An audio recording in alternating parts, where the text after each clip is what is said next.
بیبیانو سره بخکول ژوند تیروي الله د بیبیانو په باره کې سفارش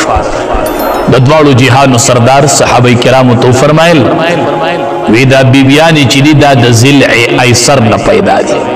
پختای نه د غسی پختای نه دا بیبیانی چې دي زنانه دا د پختای نه پیدا دي او پختای چې دا کګي نو کو کم سړی پختای نیغي نو نیغه بینه کی خمات بای کی نو پسنگ چی پختای ننیغیگی نو دیسی خزم مکمل ننیغیگی که مکمل نیغوی نو دا پختای پا نیغولو سر ماتی نو مات بای کئی خو نیغوی نکی نو ددوارو جہانو سردارو فرمائل فائدت اخلی او سن سکوگوالے بپکی بیاوی زتاسو توسیت کوم حکم کوم چی دا بیبیانو سر خسلو کوئی بیبیانو سر خکول ژوند تیروي خکولی روابط ور سره ساتي بیبیانو سره کور کې خیسته ژوند تیروي د دواړو جهانو سردار بارک راضي لکه د کور په ژوند کې یو اهم خبره مونږ او تاسو ته دادا چې مونږ په خوراک کې عیبونه او نقصانونه نه روباسو د دواړو جهانو سردار بارک راضي ما عاب رسول الله صلی الله علیه وسلم طعاما قط ان اشتهاه اکله والا ترکه درش په تکال ژوند کې چرته په ډوډۍ کې عیب نه وایست دین بیبیان ډیر تنګیږي کورونه کې دا خورم او دا نه خورم دا دسی دی او دا دسی دی دې کې مالګه کم ده او دې کې مالګه سیوا دا درش په تکال ژوند د څومره موده ده ما عاب رسول الله صلی الله علیه وسلم طعاما قط پټول زندګۍ کې چرته په خوراک کې نو عیب نه ورستله دې کې دا شی کم دی او دې کې دا دی او دې کې دا دی خوراک ته چې به وکتل ان اشتهاه اکله خوراک ته شوق کې د خوراک نه او به خور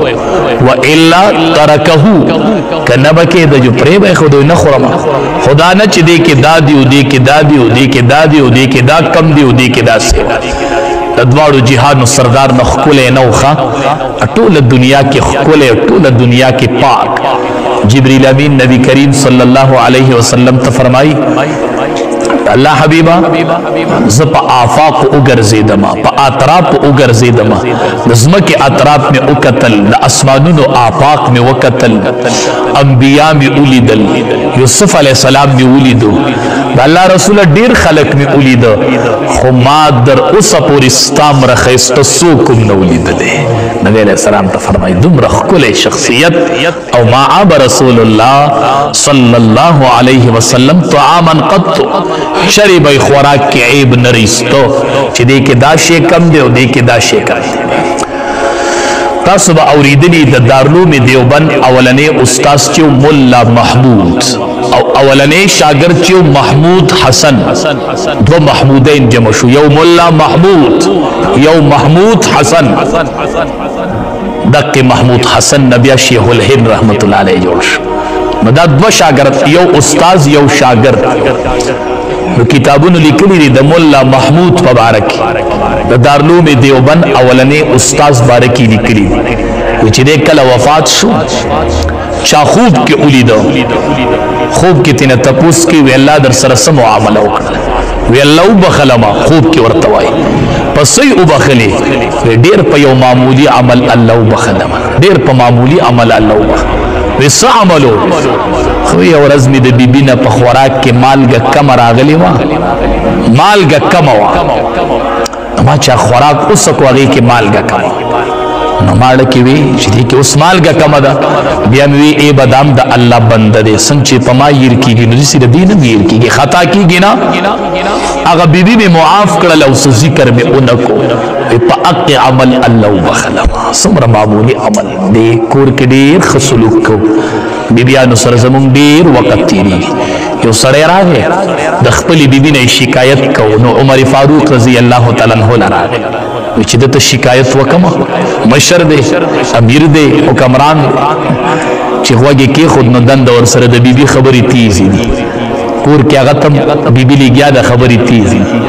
چروا تو اگر کسر توی حضرت ما مسئلہ را وڑی و خویبا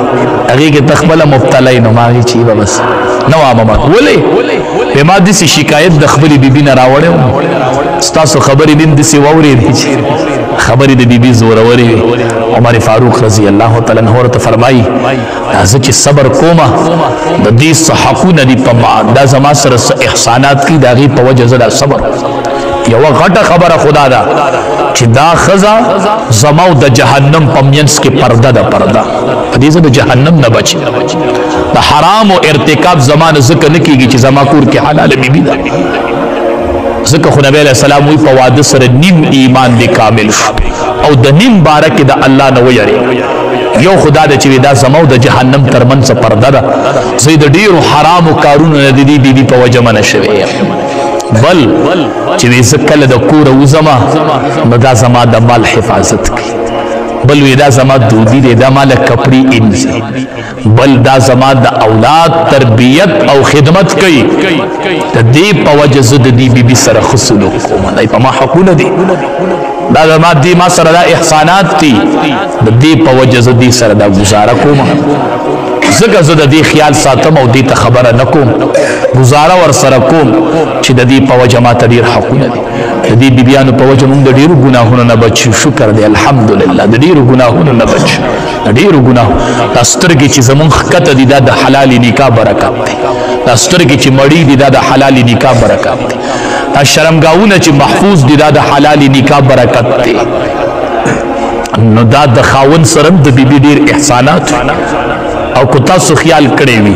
چې کلم واده وشي نو واده کې قرباني څوک ډیره ورکوي خاوند ورکوي که ښځه قرباني ډیره ورکوي ښه دی وایي ما کالې کړی دی وایي ما فرنیچر کړی دی زه ورته وایم هغې پلار پرېښی دی هغې مور پرېښودی ده چې نکاح وشي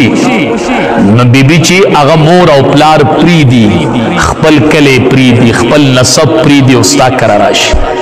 مور پلار پریدي کنه رونه پریدي کنه ای بیبي نه تاسو وکړئ کنه وای ته د کم کلی هغه بس تا د کلی نوم والی د خپل کلی نوم پریدي د خاوند کلی زما کلی د خاوند پلار زما پلار دی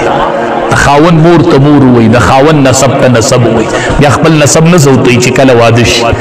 بیا د خاوند نسب ته نسب وای بیا د خاون کلی تکلی وای نو دا بیبیانې ډېرې قرباني کوي نو ځکه رب العالمین فرمایي وعاشروهن بالمعروف قرآن زما کتاب نه دی زه تاسو ته سفارش کوم چې بیبیانو سره ښکلی ژوند تېروئ بیبیانو سره روابط ښه ساتئ خوراکونو کې ورته عیبونه مه راوباسئ یو په دغې زنانه ډېر خفه کېږي یو دا بد ردې نه دا کنزل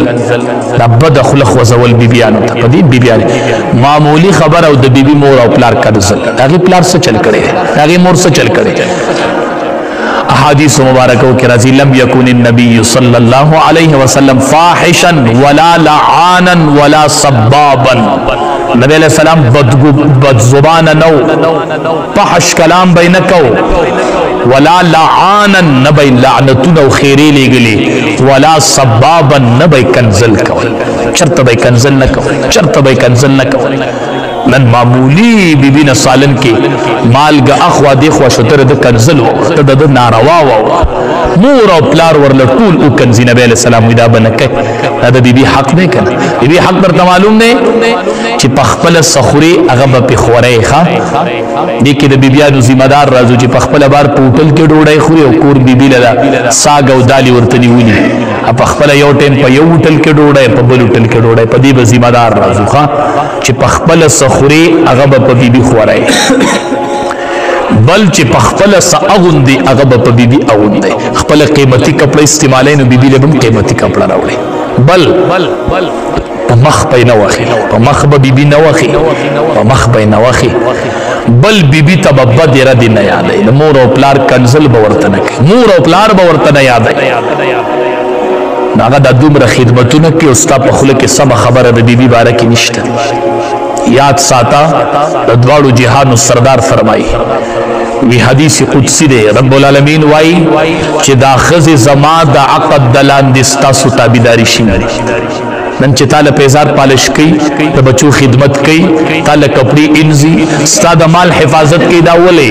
دا ځکه چې د دې په منځ کې نکاح شوی دا او نکاح حکم د الله دی نو الله وی زما حکم دا بیبیانې تاسو ته داسې ټیټي کړي ته وی زمانه سوک تپوس هم نشي کولی ته په دې نه نر کېږي ښه دا نرتوب نه دی تا نه سوک تپوس نشي کولی رب العالمین وای زما د عقد د لاندې ستاسو دا تابعداري شوي دا دي نکاح داسې تابعداري کړي دي او چا چې د دې سره زیاتې وکړو رب العالمین وای د خاوند نه به د ښځې حساب زه پخپله اخلم دا حساب به زه پخپله چې څوک تپوس یې نشته نو الله یې د تپوس شته د دې بیبیانو تپوس په الله کوي د دې بیبیانو تپوس په الله کوي سم خیال دی چې د بیبي سره حسن سلوک وتلی چې څنګه حال ما سواد کې طارق جمیل صاحب نه اجتماع کې اورېدلي وی حقونه چې الله تلی نو اول به د بیبي سره د خاوند ښه سلوک څومره وي اول به دا تلی ما بیا یو کتاب کې وموندل ومې لیدل شاید چې په حقوق العباد کې اول دا تلی د بیبي او د ښځې خاوند سم خیال دی چې د بیبي سره زمونږ 20 سال تیر شوي او 30 سال الله پرشتو ته وایي چې وتلی وله د 13 کالو دا ژوند ډېر نیکان به پکې وښویېږي ډېر نیکان په بار مونږ ډېر ښه یو خو دا ښه سړیتوب نه دی که نه ښه سړیتوب به د کوره شروع کوي چې کور ښه نه یې که نه کور دې په دې خوله سمه خبره نشته نو د بار ښه سړیتوب دې الله ته نه دی قبول نبی علیه السلام صحابو ته وایي په تاسو ټولو کې غوره کس هغه دی چې هغه د خپلې بیبي سره ښي او زه په تاسو ټولو کې غوره یم ځکه چې زه د بیبیانو سره ډېر ښه یم نو ښه سړیتوب بنیادي ده چې کور کې د بیبي سره ستا ژوند تېرېږي او هغه ستا نه تنګه ده ستا د خولې نه تنګه ده هر ټیم کنزل د دواړو جهانو سردار نه لعانو نه سبابو کنزل به یې نه کول مړه دا خولې د کنزلو نه منع کوي سړیا دا د کنزلو دپاره دي نبی علیه السلام چې به چاته ډېر غوسه شه که نه چا به ډېر وقاره چې ډېر به وقارېدو نو د دواړو جهانو سردار به وي ما له تریب جبینه وی دله څه شوي دي خدای دې د ده تندې په خاورو کې ککړ کړي دله څه شوي دي نو ګوره هغه کس په خوا ته ناست و نبی علیه السلام به صیغه د غایب راوړله ما له تریب جبینه داسې به یې نه وي چې تا له څه شوي دي وی هغه له څه شوي دي خدای دې تندې په خاورو کې ککړ کړي دا به د ډېر قار کلمه وه مونږ چې وقاري وو نو بیا عام الفاظ څه وایي په مخه پکې طلاق بیا وایي دا طلاق مې په غوسه کې ویلي دا داسې په خوشحالۍ کې څوک نه وي چې ښه خوشحاله یو بیبي به وله ډوډۍ راوړي ښه ګپ په لګي دی به له 3 طلاق ورکړي دا داسې په خوشحالۍ کې څوک نه ورکوي خو دا داسې غوسه نو طلاق ورکړي طلاق رشا دی او ټوکې هم رشا دي دې کې غوسه نشته دې کې نشه نشته دې کې ټوکه نشته داسې به غوسه شي جنګ به د بل چا سره کړی او طلاق به ښځې نه ورکړي جنګ به بار د بل چا سره کړی او کنزل به کور ښځې ته کوي دا د خدای بنده نه دی دې به الله تپوس کوي ښه موږ سره د بیبیانو حقونه تړلي دي نو چې د بیبیانو سره ښه روابط کوو ښه سلوک امام الانبیا د بیبیانو سره ډېر ښه سلوک کړی او نبی علیہ السلام فرمائی الدنیا کلها متاع نو نبی علیہ السلام بدا خیره وکړه خدای دې د تندې په خاورو کې ککړي نو دا خیرم و خو بل طرف ته دعام ده چې خدای دې ورله د ډېرو سجدو توفیق ورکړي چې په مخه خدای ته سجدې لګوي چې تندې په خاورو کې ککړ پروت نو یو طرف ته به خیره و خو بل طرف ته به بنده ته دعام دعا به هم کوله نو د دواړو جهانو سردار فرمایي الدنیا کلها متاع دنیا ټول سامان د ژوند د تیرولو سامان دی ښه دنیا د ژوند د تیرولو سامان ړه پورې مکله کوئ ښه د دنیا په کور پورې ړه مکله کوئ د دنیا کور ته کور مه وایئ که نه صحابي وي نبی علیه السلام داسې د دواړو اوږونه نیولې ومه دقه شانې او ما ته رانږدې شو ما ته وایي کن فی الدنیا کانک غریب ابن عمره په دنیا کې داسې زندګي تېروه لکه مسافر چې ژوند تېر او عابر سبیل یا د لارې تلونکې خدای ته وګورئ موږ ټول روان یو روان سفر راته مخې ته پروت دی تګ راته مخې ته پروت دی ړه مکله کوئ مسافر چې په لاره روان وي دې اوبه څکي که نه څکي ډوډۍ خوري شپه کوي څادر په سرۍ دا هر څه کوه خوړه نه کلکوي په لار کې ډبه یو ځای ته ودرېږي دی هلته پاتې کېږي نه نه وایي مخې ته راته سفر پروت دی نو ډوډۍ به خورو چای به څکو کپړې به اغوندو ګاډۍ به استعمالو خوړه به کلکو نه وایو به چې روان یو روان مخې ته راته سفر پروت دی سبا شي که نه سحر شي شکر دی وایي شپه لاړله شپه لاړله دا ډېر کم عقل دی که نه دا دې نه پوهېږي وکانه ذهابه له دا د شپې تله نه دي دا د ده تله دي خو دې پې نه پوهېږي د شپه چې لاړه شي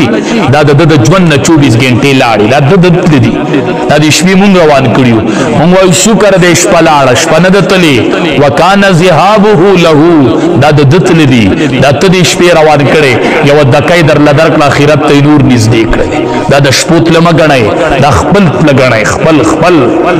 روان یو روان مسافر یو مسافر مخه تراته سفر پروت سفر د اخرت پروت منازل پراته دي حقيقي کور جنت ته دنیا نه ده م بنگلې جوړوي کسی دا ډېر وګړي منسوبي مکوي دا سړی د اخرت نه غافل کی دا ډېر ټایل پکورونه کې ملګوي دا ډېر مضبوط آبادی مکوي دا سړی غافل کی د اخرت نه وای زماته تګ دې تګ عارضی کور جوړو ملک ژوند پکې تیرو مزه روان ټول مسافر